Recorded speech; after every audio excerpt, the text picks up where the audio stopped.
Hello everyone, welcome back. ये वाले part के स्टार्टिंग में हम लोग देखते हैं कि बुसाबा कंपटीशन जीतने के बाद अपनी फैमिली के साथ मस्त सेलिब्रेशन कर रही होती है और सभी बहुत ही ज्यादा खुश होते हैं एंड मिस्टर किम भी उनके इस सेलिब्रेशन का पार्ट होता है। देन तभी बुसाबा की दादी ना बुसाबा के डैड की फोटो की तरफ देख देख के जोर जोर से चिल्ला चिल्ला के बोलने लगती हैं कि अगर तुम्हारी आत्मा हमारे यहाँ आसपास है ना तो तुम्हें अपनी बेटी पे बहुत ज्यादा प्राउड हो रहा होगा और अगर तुम उसे कॉन्ग्रेचुलेट करना चाहते हो तो आज रात मेरे सपने में जरूर आ जाना। तो बुसाबा की मॉम उन्हें कहती हैं कि अगर आप इतनी जोर जोर से चिल्ला चिल्ला के बोलोगी ना तो ये तो नहीं बट पुलिस जरूर आ जाएगी एंड आपको अरेस्ट करके भी ले जाएगी।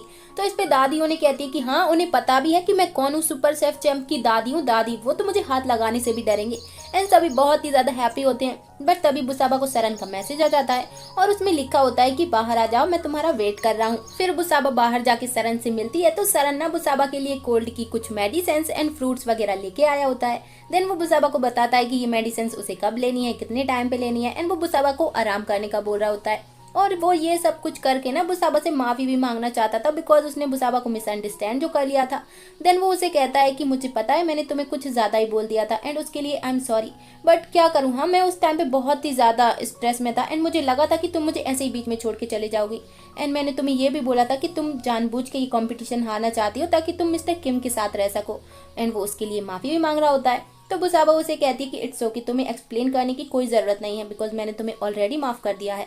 तो इस पे सरन उसे कहता है कि सच में तुमने मुझे माफ कर दिया है तो फिर पिंकी प्रॉमिस करो। तो बुसाबा उसे कहती है कि तुम्हें क्या लगता है, हाँ तुम ये सब कुछ करके बहुत ही ज्यादा क्यूट लगते हो। तो सरन उसे कहता है कि क्या सच में मैं तुम्हें क्यूट लगता हूँ, और वैसे भी मैं ये सब तुम्हारे सामने ही तो कर सकता हूँ, है ना। तो बुसाबा उसे पिंकी प्रॉमिस कर देती है। देन वो उसे क्वेश्चन करती है कि क्या सरन उसके साथ सिंसियर रह सकता है ताकि जब बुसाबा सरन के साथ काम करना स्टार्ट करे तो वो कंफर्टेबल होकर काम कर सके। और अगर सरन ये सब क्यूट बनना, बुसाबा के साथ फ्लर्टिंग करना खुद को फोर्स करके कर रहा है ना तो वो ये सब उसे करने के लिए मना कर देती है। देन वो इमोशनल होते हुए उसे कहती है कि मैं भी इंसान हूँ एंड मेरे पास भी दिल है और जब मैं हर्ट हो जाती हूँ ना तो मैं भी बहुत ज्यादा सैड हो जाती हूँ और मैं तो बस यही चाहती हूँ कि तुम जैसे हो ना बस मेरे साथ वैसे ही रहो, मेरे साथ ये सिंपैथी दिखाने की तुम्हें कोई जरूरत नहीं है। एंड वो सैड होके वहां से चली जाती है और उसके मुंह से ये सब कुछ सुन के ना सरन भी बहुत ही ज्यादा सैड हो जाता है एंड वो सोचने लगता है कि आखिर वो बुसाबा के लिए क्या फील करता है। देन बुसाबा अपने रूम में जाती है तो वो बहुत ही ज्यादा सैड होती है एंड वो सरन के लाए हुए उन रामडोन फूलों को ही देखे जा रही होती है। फिर उसे वो सीन याद आ जाता है जब सरन अपने फ्रेंड को बोल रहा था कि वो बुसाबा के साथ बस बिजनेस के लिए ही है एंड वो और भी ज्यादा रोने लगती है। देन तभी सरन का उसे कॉल आता है एंड वो उसे कहता है कि अब से वो बुसाबा के साथ सिंसियर रहेगा। तो बुसाबा इसके लिए उसे थैंक यू बोलती है और फिर उस बुके को हक करके और भी जोर जोर से रोने लगती है बिकॉज भले ही सरन ने ये सब कुछ अपने बेनिफिट के लिए किया था बट बुसाबा को तो उससे प्यार हो ही गया था ना। देन सरन जैसे ही घर पहुंचता है तो मिसेस सू उससे उसके न्यू रेस्टोरेंट की मार्केटिंग कैसे करनी है इसके बारे में पूछती हैं। तो सरन ने तो इसके बारे में अभी तक कुछ सोचा ही नहीं होता। तो मिसेस सू उसे अच्छे से सुनाने लगती है कि तुम इतने ज्यादा केयरलेस कैसे हो सकते हो जो इतना इंपॉर्टेंट काम करना ही भूल गए। देन वो उसे कहती है कि बट एनीवे मैं इसमें तुम्हारी हेल्प करूंगी लेकिन ये सब मैं तुम्हारे लिए नहीं कर रही हूँ बल्कि बुसाबा के लिए कर रही हूँ, और वहां से चली जाती है। तो सरन उन्हें क्वेश्चन करने लगता है कि मतलब आपने फाइनली बुसाबा को एक्सेप्ट कर ही लिया है ना मॉम, एंड वो बहुत ही ज्यादा खुश होता है। फिर नेक्स्ट सीन में हम लोग देखते हैं नोएडा एंड शर्लिन को, जहां शर्लिन नोएडा को बता देती है कि सरन न्यू रेस्टोरेंट ओपन करने वाला है एंड बुसाबा ने ये कंपटीशन उसी के लिए जीता है बिकॉज बुसाबा उस न्यू रेस्टोरेंट की हेड चीफ होगी। फिर नेक्स्ट मॉर्निंग हम देखते हैं कि बुसाबा जैसे ही अपनी जॉब पे वापस आती है तो चीफ पाओ नॉय सभी उसे कॉन्ग्रेचुलेट बोलते हैं और बुसाबा भी बहुत हैप्पी होती है एंड वो सभी को थैंक यू बोलती है। बट तभी वहां पे आ जाती है नोएडा जो कि सभी को कहती है कि तुम सभी को क्या लगता है हाँ कि बुसाबा ने ये ट्रॉफी हमारे चंगतन के लिए जीती है ताकि चंगतन को इससे बेनिफिट हो सके, बट ऐसा कुछ भी नहीं है बिकॉज मिस्टर सरन एंड बुसाबा ना न्यू रेस्टोरेंट ओपन करने वाले हैं और बुसाबा उस न्यू रेस्टोरेंट की हेड चीफ होगी और ये ट्रॉफी उसने उसी के लिए जीती है ताकि वो रेस्टोरेंट जल्दी से जल्दी फेमस हो जाए। तो ये सुन के सभी लोग एकदम ही शौक रह जाते हैं सिवाय चीफ पाव को छोड़ के बिकॉज उन्हें तो पहले से ही सब कुछ पता होता है। तो बुसाबा सभी को बता देती है कि हाँ ये सब सच है कि सरन न्यू रेस्टोरेंट ओपन करने वाला है पर उससे चंगतन को भी बेनिफिट होगा। तो नोएडा उसे सुनाने लगती है कि तुम झूठी हो, तुम बहुत ही बुरी हो, तुमने इन सब के प्यार का फायदा उठाया है एक्सेट्रा एक्सेट्रा। देन चीफ पाओ उसे कहते हैं कि हम सभी यहाँ पे बस जॉब करते हैं एंड वो बहुत ही ज्यादा गुस्सा आ जाते हैं और नोए को कहते हैं कि अगर तुम चुप नहीं हुई ना तो मैं तुम्हें अभी फायर कर दूंगा। देन पाओ जल्दी से सरन को कॉल करके सब कुछ बता देता है तो सरन जल्दी से रेस्टोरेंट के लिए निकल जाता है। फिर हम लोग देखते हैं कि नोए एंड बाकी सभी जो अभी तक बुसाबा को बहुत ही प्यार से ट्रीट करते थे एंड उससे बहुत ही अच्छे से बात करते थे अब वो उससे बात भी नहीं कर रहे होते। तो ये सब देख के बुसाबा को बहुत ही ज्यादा बुरा लगता है एंड वो बहुत ही ज्यादा सैड होती है। पर नोएडा को तो बहुत ही ज्यादा मजा आ रहा होता है एंड वो बुसाबा के ऊपर हंस रही होती है और तभी तभी वहाँ पे सरन आ जाता है और नोएडा को कहता है कि मुझे तुमसे कुछ बात करनी है एंड उसे अपने केबिन में आने का बोलता है। और जैसे ही नोएडा सरन के केबिन में जाती है ना तो सरन उसे फटाक से फायर कर देता है बिकॉज अब पानी ना सर के ऊपर से निकल चुका है। तो नोएडा सरन को कहती है कि आप ना बुसाबा की वजह से मुझे जॉब से नहीं निकाल सकते। तो इस पे सरन उसे कहता है कि मैं उसकी वजह से तुम्हें जॉब से नहीं निकाल रहा हूँ, मैं तो बस उसे उन लोगों से प्रोटेक्ट कर रहा हूँ जो उसके लिए बुरी इंटेंशन रखते हैं। तो ये सब देख के नोएडा को बहुत ही ज्यादा गुस्सा आ जाता है बिकॉज सभी लोग बुसाबा की साइड ले रहे होते हैं एंड अब तो बुसाबा की वजह से उसकी जॉब भी चली गई है।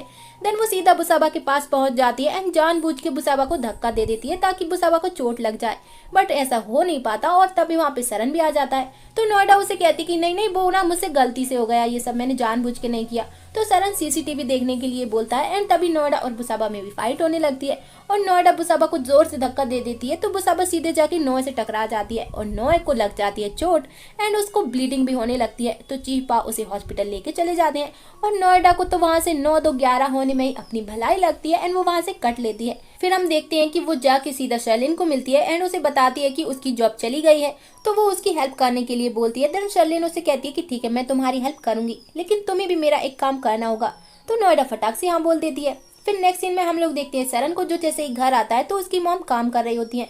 देन वो मिस निंग को पूछता है कि मॉम क्या काम कर रही हैं। हाँ तो मिस निंग उसे बताती हैं कि वो आपकी न्यू रेस्टोरेंट के लिए टैलेंटेड मार्केटिंग डायरेक्टर को ढूंढ रही हैं। तो सरन बहुत ही ज्यादा खुश हो जाता है। फिर हम लोग देखते हैं कि बुसाबा नोए को कॉल करती है पर नोए बुसाबा से बहुत ही ज्यादा नाराज होती है तो वो उसका कॉल आंसर ही नहीं करती। देन चीफ पाओ उसे उसके घर पे ड्रॉप करता है तो नोए जोर से उसकी कार का दरवाजा बंद कर देती है। तो चीफ पाओ उसे कहते हैं कि थोड़े जेंटल तरीके से डोर को क्लोज करो फैटी गर्ल, और ये सुन के नोए को बहुत ही ज्यादा गुस्सा आ जाता है बिकॉज फैटी गर्ल सुन के किसे गुस्सा नहीं आएगा। हाँ तो वो चीफ पाओ को कहती है कि फैटी हाँ हूँ मैं फैटी बट प्रिटी भी हूँ एंड वहाँ से चली जाती है और चीफ पाओ तो बस उसे देखते ही रह जाता है। देन फिर सरन बुसाबा को मैसेज करता है कि कल ना हमारी मिस्टर बॉन्ग के साथ बहुत ही इंपॉर्टेंट मीटिंग है और हमें उन्हें किसी भी तरह कन्विंस करना होगा ताकि वो हमारे न्यू रेस्टोरेंट में इन्वेस्ट कर सके।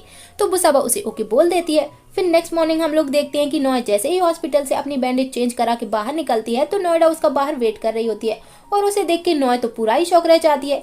देन नोएडा नोए को सॉरी बोलती है और ये देख के तो नोए और भी ज्यादा शौक रह जाती है बिकॉज नोएडा और नोए को सॉरी बोले ये तो इम्पॉसिबल ही है। देन नोएडा उसे कहती है कि मुझे ना तुमसे कुछ बात करनी है और फिर सीन कट हो जाता है। देन हम देखते हैं कि सरन एंड बुसाबा मिस्टर बॉन्ग से मिलने के लिए जा रहे होते हैं, तब भी वहाँ पे शर्लिन भी आ जाती है। तो शरण उसे क्वेश्चन करता है कि वो यहाँ पे क्या कर रही है। तो वो उसे कहती है कि वो एक्चुअली ना मैं मिस्टर बॉन्ग को बहुत ही अच्छे से जानती हूँ और मैं ना यहाँ पे तुम्हारी हेल्प करने के लिए आई हूँ एज अ फ्रेंड। बट ये बात बुसाबा को बिल्कुल ही हजम नहीं होती। देन वो शरण को अपना पर्स पकड़ाती है एंड वॉशरूम का बोल के वहाँ से निकल लेती है। तो शर्लिन भी उसके पीछे जाती है बट बुसाबा को तो ये पहले ही पता था कि पक्का शर्लिन उसके पीछे जरूरी आएगी, तो वो बाहर ही उसके आने का वेट कर रही होती है। देन वो शर्लिन को कहती है कि तो अब तुम हमारे लिए कौन सी प्रॉब्लम खड़ी करने वाली हो। हाँ बट तुम कितना भी ट्राई कर लो मिस्टर बॉन्ग हमारे प्लान में इन्वेस्ट जरूर करेंगे। तो शर्लिन उसे कहती है कि you just wait and see and वहां से चली जाती है और बाहर जाके नोएडा को कॉल करती है कि सब कुछ रेडी है ना, एंड खुद से ही बोलती है कि अब तो तुम गई बुसाबा। एंड ये वाला पार्ट ना यहीं पे कंप्लीट होता है। Then see you for the next video. Sayonara, bye bye.